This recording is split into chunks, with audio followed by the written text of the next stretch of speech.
Por eso mucha gente ya no toma en serio lo que decimos los políticos, porque parece ser que todos los políticos somos iguales, de que todos decimos mentiras, de que todos lo hacemos un acto de propaganda.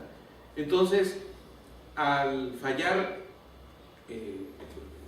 los políticos que tenemos nosotros, porque quiero decir que no todos los políticos somos iguales, entonces la gente nos trata a todos igual. Y ese es el gran problema. O sea, llega el momento en que la gente vive en una mentira, que la gente se cree, al menos que estamos gobernando, que están gobernando, esa mentira en la que viven. Por eso dicen que si es un buen mentiroso es un buen político.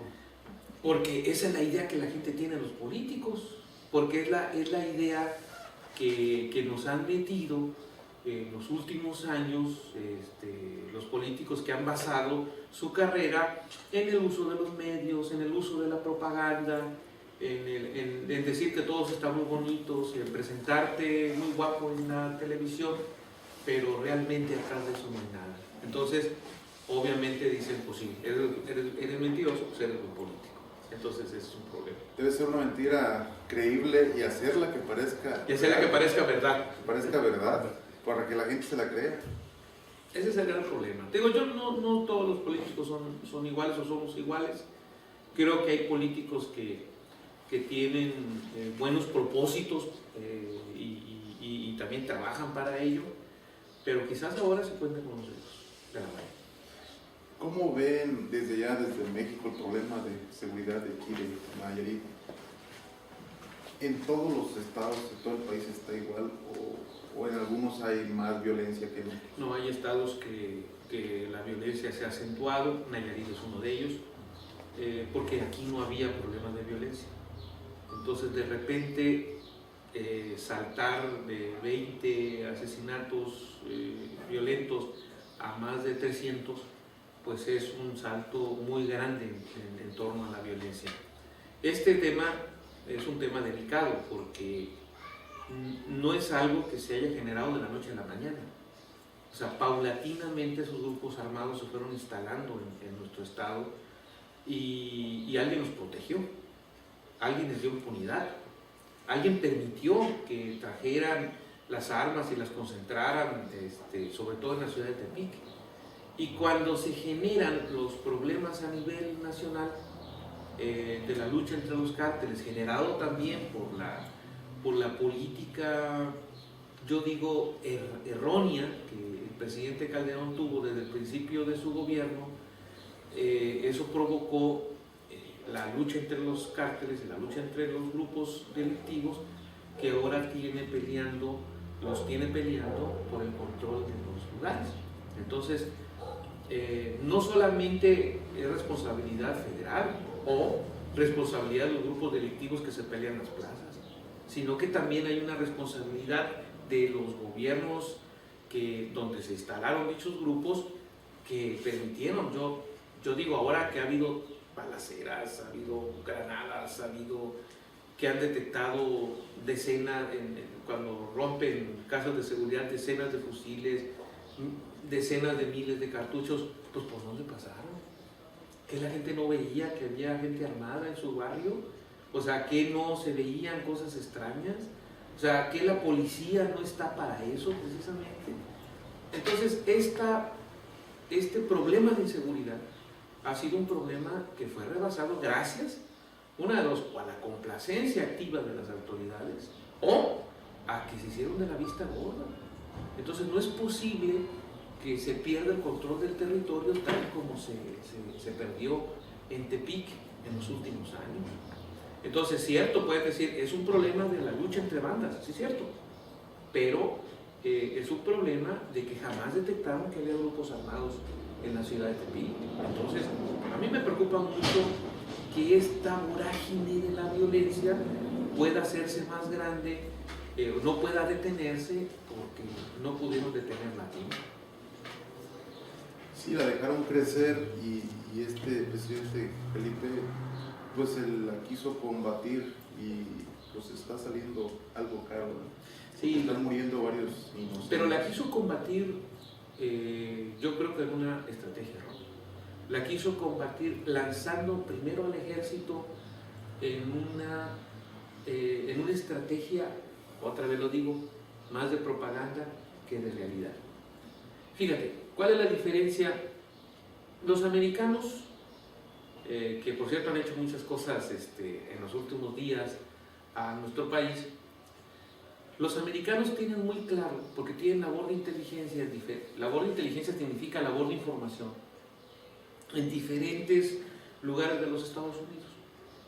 Toleran a las bandas, es evidente que las toleran en su territorio. Las toleran, pero saben dónde están. ¿Y por qué las toleran? Porque hay un mercado de consumidores de drogas allá que obviamente les permiten, yo no sé si legal o ilegalmente, que les lleguen las drogas. Entonces, acá yo no sé si se tenía ese semblante. De repente, debido, y ustedes lo recuerdan, a los problemas electorales del 2006, donde el presidente Calderón llegó por 0.56%, de acuerdo a los datos oficiales, a la presidencia de la República, en diciembre del 2006 lanza una ofensiva al enviar varios batallones del ejército a Michoacán, pero una ofensiva propagandística.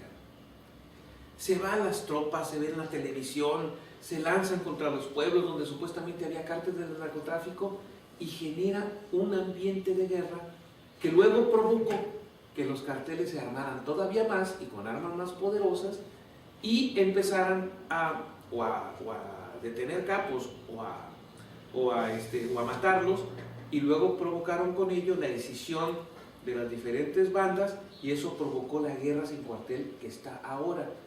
Sin embargo, hay que tener en cuenta que lo hace, yo no sé si lo hizo con información o no, lo hace sabiendo que muchos de esos cárteles del narcotráfico, de bandas, estaban coludidos con policías locales, coludidos en algunos lados también con policías federales, y que lanzar la guerra de manera masiva iba a provocar un ambiente de guerra como el que ahora vivimos. Bueno, ¿cuál es la diferencia con los americanos?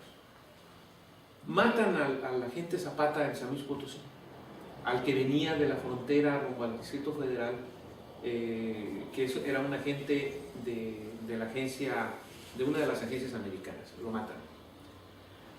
Inmediatamente los americanos ponen el grito en el cielo y dicen: nos mataron a un agente en México y nosotros nos vamos a meternos por los asesinos. Al siguiente día hacen un operativo en Estados Unidos y agarran a 550 narcotraficantes mexicanos en los Estados Unidos que eran parte de los sistemas de distribución de las drogas de los cárteles mexicanos. ¿Eso qué significa? Los americanos saben muy bien dónde están. Tienen muy clara la política de información de qué es lo que van a hacer cada vez que suceda esto. Le rompen las cadenas de distribución porque saben dónde están. A los 3 días, el ejército mexicano agarró a los asesinos de la agente Zapata. Los agarraron con información americana.